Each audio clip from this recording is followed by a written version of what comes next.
Cardi B na Offset wamekuwa kwa muda mrefu kwenye on and off relationship,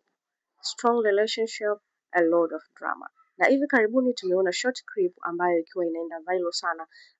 ikimuonesha Cardi B akiwa yuko Instagram live akiwa anatoa machozi, na watu wamesema kwamba Cardi B amefanya DNA test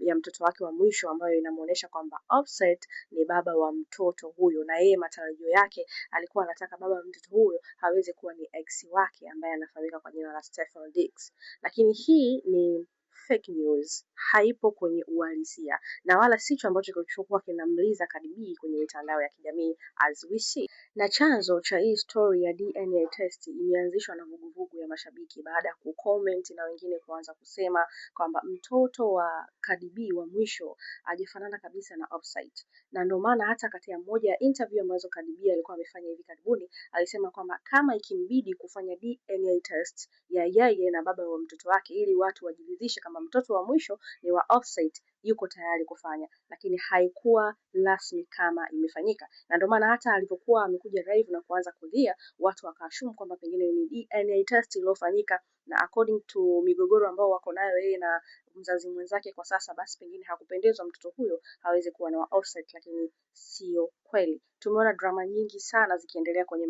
mahusiano yao, na ikumbuke kuwa Cardi B na Offset ni wazazi wa watoto watatu, mpaka hivi sasa ni wana watoto watatu. Sababu ambayo ilikuwa inamfanya aweze kulia kwenye video clip ambayo ina trendi sana kwenye mitandao ya kijamii na watu wameamua kuzusha uongo ili kuteka attention kwa watazamaji na kupata viewers wengi, ni kwamba Cardi B aliingia live akiwa yuko tayari emotional kwenye mambo ya family issue, lakini pia alikuwa analalamika comment mbaya ambazo anazipata kutoka kwa mashabiki wake, tena hususan wakati hawajui real story, watu ambao wanamjudge kutokana na matokeo ambayo wanapata nje, lakini hawajui namna gani ambavyo yeye ndani ana struggle zaidi kuliko watu ambacho anakionyesha huko nje. Kwa hiyo vitu ndio vilikuwa vinamuumiza sana, na kuhusiana na